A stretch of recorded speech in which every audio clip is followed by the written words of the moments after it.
Yo, it's your boy John Boy, and we tapped in with Chuck Moolah News. What's poppin', man? I'm Jonathan Montreal.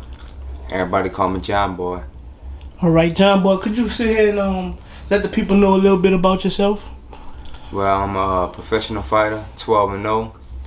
And next month, September 24th, I'm getting ready for a fight in Nicaragua to fight for WBA. Yeah. So you 12-0 right now. Yeah. How was that feeling being 12-0, like being undefeated, coming into the boxing world? Like, did you expect to be 12-0, like just starting out? I expect to be 50-0. Oh, you expect to be 50-0? I like that. I like that. Yeah. So, like, Weird. what is life like for a boxer? Like, what are you doing your day in and day out? Just work out non-stop, pretty much. Work out and be tired. Is it hard to keep up with all that working out every day, or you just know what the goal is gonna be at the end of it? I know what the goal gonna be. That's what keep me motivated. But every day is hard work. Like tomorrow, I wake up at 6 in the morning, and then we gotta get ready for sparring and stuff. We gotta be at the gym at 7. So when did you like decide to be a boxer? Is it something that you planned on doing since you was a kid, or just something that just kind of happened? It's just something that just happened. I started boxing pretty late. I started at 20 years old. Okay. Right before I made 21. I never thought about boxing. I had a lot of fights, a lot of street fights coming up and everything else like that. So like, when did you realize that you had hands and you was good? Like, you just was like swinging on people and be like, hold on, I'm good at this. From a street perspective, I was probably an A+ fighter. All right. One of the best steppers in the game. Right. No, that's for real. No joking. Right. I tapped out every day of my life. Yeah. You know. So what high school you went to, matter of fact? I went to Kennedy. Kennedy. Before the Storm, and then McMain for like a half a year. And then I graduated from John Mack. Okay. So you talking about like before Katrina, you was over there at Kennedy? Yeah. All right. So how was that experience for you? Like, I'm from the West Bank. I know you from the 8th Ward, I believe, correct?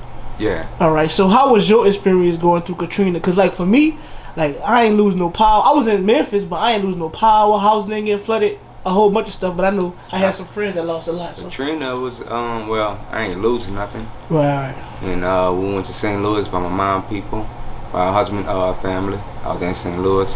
Everything was smooth, but coming back to the city, even though we didn't lose nothing, just gone through that, it was crazy. Was it like still traumatic for you, like to go through that experience? Hell yeah. That shit was gonna never turn back normal. Right. So let me ask you this. Speaking of like, trauma and stuff like that, growing up in New Orleans, it's a lot of crime, a lot of, hate they say or whatever, but do you like, is it like a lot of trauma for you on a day in, day out, like maybe losing friends, losing relatives, or seeing crime, or you just kind of got used to it over the years? Well, that's that's the reason why I work hard. All right. Because I hope I can get someone hope. I come from them saying I did a lot of the same stuff that's going on, and I know people's situations. I lost a lot of friends. That's either dead or doing jail time, and people just get lost. Right. You know what I'm saying? And I just think between the age of 12 and 25, you go through a stage in these streets, and you get lost from it, and everybody don't make it out of it. So, right. And my dedication, I'm giving it back to God, and I just thank Him for not putting me dead or in jail. I'm here free. Facts. So do you feel like boxing saved you from a lot of those situations that you may have been in? Because, instead of you going straight into the streets with the street fight, and you chose to take your energy into the ring. Definitely. I think boxing definitely saved me, and it just gave me something to focus on. Right. Instead of hanging out all day long. Just chilling in the streets, wasting time. All right, so I know you have a big fight coming up. Do you want to talk more about that? Who you going to be fighting? What you have going on with the situation? So the fight going to be September 24th in Nicaragua. So we fighting for a WBA Continental title. All right, so you about to get that title under your belt, huh? Definitely, but I'm hungry. You hungry, huh? What you gonna do when you get that title? What's the first thing you plan on doing? You bringing that thing back to the city, having a parade, or what, man? I'm bringing that thing back, and I can hear Larry texting my phone and talking about, let's do another victory party. All right. Speaking of Larry, I know like he's a promoter, and in the boxing world, I know boxers can't really like party, have sex, do stuff like that around fight time. Like, is that a hard adjustment? Like, not being able to go out and have fun all the time and be out with everyone, partying, popping bottles? Is it a hard adjustment for you? Yeah, because, you know, I be want to have fun too, especially like, you know, that's my brother throwing a party. Right. You know, having a good time. I want to have a good time with him too. Right. And since I got to sacrifice and miss out on it, you know, that's what make me go even harder. Right. That's dope. I got to make sure I fulfill my purpose. So let me ask you this. Is there any, like, what are some of your future plans for your boxing career or even some for yourself? Do you have anything in particular that you want to speak about? For the future of my boxing career? Yes. Like some of your plans or goals that you... Some of my goals is just keep winning. Just keep winning, huh? Motivating the people, motivating the city. Just win world titles. Gotcha. And make a lot of money. No, that's right. Matter of fact, speaking of money, I seen you on a photo with Floyd Mayweather. How was that experience, like actually meeting Floyd Mayweather, being in his presence? You know, it's one thing seeing somebody on Instagram or seeing him on TV, but definitely you got to see the man, feel his energy. You know what I'm saying? Like, how was that experience for you? Man, that was amazing. It was amazing. You know, man, and thank you to my brother Larry. Once again, you know, he plugged me with that. All right. And, first started with just months before I met him, it started with a FaceTime call. Larry was with Floyd. All right. FaceTime me like, man, guess who I got with me? Put Floyd on the phone. He was talking shit, you know, like mayweather do. I know that's right. Whatever. Then next thing you know, a few months later, he flew in town. He was eating at Larry's restaurant. Larry called me up. I met him. We sat down for a few hours. Then he wanted to come to the gym. We chilled at the gym. Then maybe like another month or two later, when he went to camp, he told me when he go in camp, I could come out there. You know that's dope. I went out there. We ran together and stuff. I watched him work out. I worked out. The only thing about it, I ain't get to spar or anything. So right. So I gotta definitely get back out there. Gotcha. So put some work in. So one of my next questions is, you know how you said, like, you know, you started off with a FaceTime call, you met him or whatever, like, you know, just basically through the plug. I know you see a lot of stuff that's going on right now with the music game and the current state of music. People saying nobody ever made it out of New Orleans over the last 20 years, this and that. But, you know, from your boxing perspective, you know, paying attention to what's going on in entertainment, is there any artists from New Orleans up and coming, or, you know, anybody that you like or looking forward to see do something right now? Man, they got a lot of nice artists. Oh, yeah? Yeah, let me see what they got. They got my dog Rasta Leo. Oh, yeah? Oh, definitely. Gotcha. G4, Gunna, DH, LG, De Niro, Bonka. You know, a lot of dudes. You tapped in for sure. My next question is, you know, being here from New Orleans, me personally, myself, I travel a lot through my business. I'm sure with boxing, you travel a lot.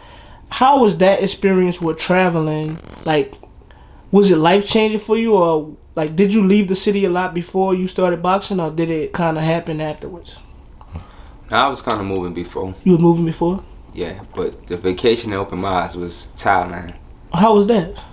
Well, in Bangkok, you know, everything seems so poor, you know, like, I seen people struggling for real. Yeah? Like, man, you talking about the little scooters, the little people be on, little white people be on for the most part. Right. The little scooters that might go about 60 miles per hour. Man, you'll see a whole family on that. You see about 4 people on one scooter. Man. Don't make sense, you know, with the groceries on the back and everything else. It made you, like, see a different struggle, huh? Yeah, it made me to learn to never complain. Never complain. I don't care what I'm going through. I'm not complaining. That's real. That's I'm real. gonna work through it. That's real, for real. Because bro, man, people are hurting, bro. Like, for real, for real. Speaking of people hurting, like, I know we went through a really, really crazy year last year with the pandemic and everything. Like, how was that experience for you, like, physically, mentally, and emotionally? Was it, like, easy for you to get through, or was it, like, hard just being in the house, can't box, can't do this, can't do that? I actually had a good time. You had a good time? The pandemic. Oh, yeah? You know, because I just had a baby. Oh, congratulations, congratulations. Yeah, thank you. I just had a baby during the pandemic. Okay. Like, newborn, so I got a lot of time to spend with him inside the house. Gotcha. And if I did leave out, I was riding a bike. Oh, yeah? And then I might ride the bike to my coach house and go hit the bag by his house because he got like an outside gym. So basically, every time you making a move is towards something. Like, if you going out, you getting on the bike because you know that's gonna work your body for what you need to do. Definitely. That's dope. That's dope. All right. So You one of my first people that I did down here in New Orleans since I've been back home.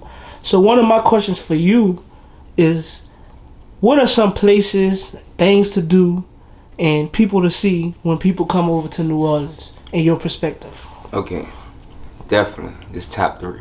All right. You gotta go to Neo's. Gotta go to Neo's. You gotta go to Morrow's. Gotta go to Morrow's. And if you're young and you like to party, you definitely gotta go to Treehouse. You gotta go to Treehouse. I know that's right. Yeah, for real. What about what are some places where they could go and get some good crawfish at that you know? Crawfish? I don't know, but I know you get some good wings. You go to Weedale, you go to Jay's. Oh yeah, that's fact. That's definitely. fact. Y'all hear that? How they giving y'all the game? So a lot of people always come to New Orleans. Crawfish, you go to Cajun, probably. Cajun. Broadview. So you can't go wrong down here. Let me ask you this, like, you know, since you have such a big brand in New Orleans with the boxing and everything, do you actually still go out to stuff like second lines and parties and stuff like that, or do you kind of just stay out of the way just to keep the brand going? Well, I haven't been to the second line in years. Yeah? Yes. Now, see, that's one thing that, you know, a lot of people, especially in our culture, we don't feel like we have to give up certain things in order to, you know, go to the next level in business, but I see you definitely understand that situation a little bit, you know? Yeah, I love the culture and all that, man. It'd be a great time out there, you know? But sometimes shit happen. I can't risk be part of that. Yeah. Man. What about Mardi Gras? I know you go out there for Mardi Gras. You know, sometimes you just take your chance. What you think about this year, bro? You think we gonna have Mardi Gras in 2022, bro? Well, the way they forcing things, like they forcing everybody to take the shot, so. Right. How you feel about that, bro? You feel like I'm scared, bro? I ain't gonna scared? lie. Yeah, I'm scared. Man, I just got the first shot. Right. Saturday. Gotcha. You know, I was scared too. Right. Man, I was in the damn Walgreens thinking I'm gonna turn into a zombie, you know, just scaring myself. But it was straight. It was straight, huh? And I feel like it's a damn if you do, damn if you don't. But you know, they'd be like some people dying from it. I mean, both people dying from it, but the numbers way higher. Right. Yeah. People that's unvaccinated, you know, than the people that are there. So. Right.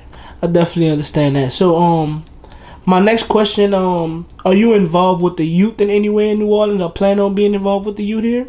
Yeah, man, this was one of my main goals this year, to get closer to the youth. So I've been, you know, going to some events, and I have a few things planned for the future. Gotcha. So maybe my question is, do you think it's a disconnect between the youth of New Orleans and the older generations at this moment right now? Definitely, man. There's no connection. There's no connection. You know what I'm saying? Like, I can vibe to stuff my grandpa played years ago. Right. Like some old school fucking Smokey Robinson or anything. Right. This youth is not gonna tap into that. Like, they don't have that real love. Yeah. You know, we're gonna listen to the rap and all the gangster stuff. I can still go in tune and find some love stuff, some positive music. You know what I'm saying? They too tuned into that rap now, and there's no connection. I feel like. And then does it also, because I kind of feel like it's kind of a nervous feeling. Help me, you know, like that music, man. You live through music for real, man. Right. That's what I was saying. Like, so do you feel like it's some type of way that we could build a system or build a relationship with the youth in New Orleans? But like you said, it's so far disconnected. It seems like you risking your life hanging out with some of these youth in the city right now, you know? Yeah, man. People just need to receive a lot of love, man. A lot of people not in loving environments. You know what I'm saying? Like, one of my, I ain't gonna say his name, but one of my people, he in jail right now. You know, and he like 17 years old. He in there for like 2 murders, 2 robberies. Right. They had no father. His mama, you know, do drugs and all type of stuff. I might be going to the gym in the morning. She might be coming from the store getting a drink or something. Early in the morning, I'll be getting to the gym at 7. She walking from the store with a bill or something. And then she got to work. He don't have nobody to watch over him, no guidance. Right. So, a man, when he ain't got his father, he find his love in the streets, you know. So, with the dudes that's just hanging out. So, he just was young coming up, and people don't have that loving environment, you know what I'm saying? People don't have, you know, their mama out working all day, you know, and then when you in the struggle, you in the streets, it's like, you know, you all stressed out because you barely could pay bills, so you can't even throw no love out because you too stressed out and, you know, and everything else. Right. So the man not receiving no love, you know, and that's just how the streets is. They not no loving. Just like you said. Around them. Just like you said. It'll be hard when you on the streets. Right. Just like you said earlier, you know, like the kids, they don't really have a relationship with the generation above them, but something you spoke on earlier, they might don't have a relationship with God. You know what I'm saying? They definitely need that too, man. Right. That's why I show a lot of dudes a lot of love, man. I gotta show them that, like, everybody thinks it's gangster to boot up and stuff all day, man. Show positive energy, man. Right. If you bout that shit, you bout that. Be about that when someone just play with you, man. You don't have to be dug in all day long, booming people up, having no negative energy, man. You spray positive energy all day. Right. Nobody not getting out of line with me, you know. No matter how much I smile, how much I like to play, you know what I'm saying? Nobody getting out of line with me. Right. You know what I'm saying? You done built that up over them years. I'm putting them paws on them, huh? Just what it is, you know. All right. So being here in New Orleans, you know, our drip is real important here in this city. You know, for the people who don't know. Boy, they going ham. They going ham right now. The designers going ham. What are some local designers or people that you think people should tap in from the outside looking in with? Shit, there's one on right here. Shit, Tunchi. Oh, Tunchi, yeah. Shout out Tunchi. Shout out Tunchi. In the hood. You know, got to steal in the quarters now. You go check them out, man. She got M-Line. M-Line. Definitely. My dog said, got some nice shit. He always making my gear for boxing. Gotcha. You know, so watch me for the next fight, September 24th. That boy got me looking right. What we gotta watch? We gotta watch. Yeah, I'm gonna be fly. Like Sushi. That's my dogs for sure. You gotta check that out. Gotcha.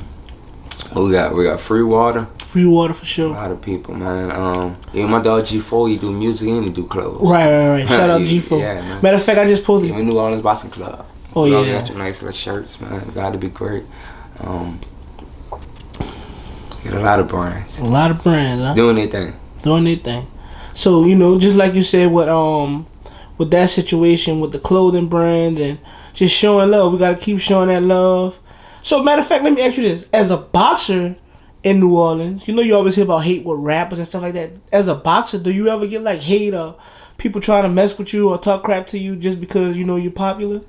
Nah, nobody do that, man. Nobody. You don't put out that type of energy, huh? Nah, I'm not gonna be around that. You know what I'm saying? Right.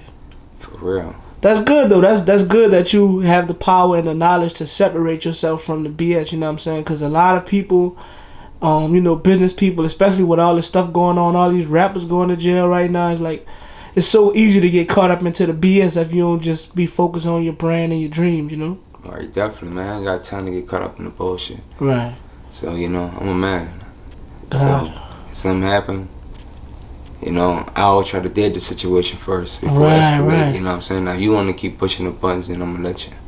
You know, I'm only gonna let you go so far. Right. You know, so, that's one thing that I had to share myself with that pride. You know, sometimes you gotta know when to let go and just let everything just fall into place how it's supposed to fall into place. Cause definitely, man. One wrong decision to change your whole life. For real, man. God. Definitely.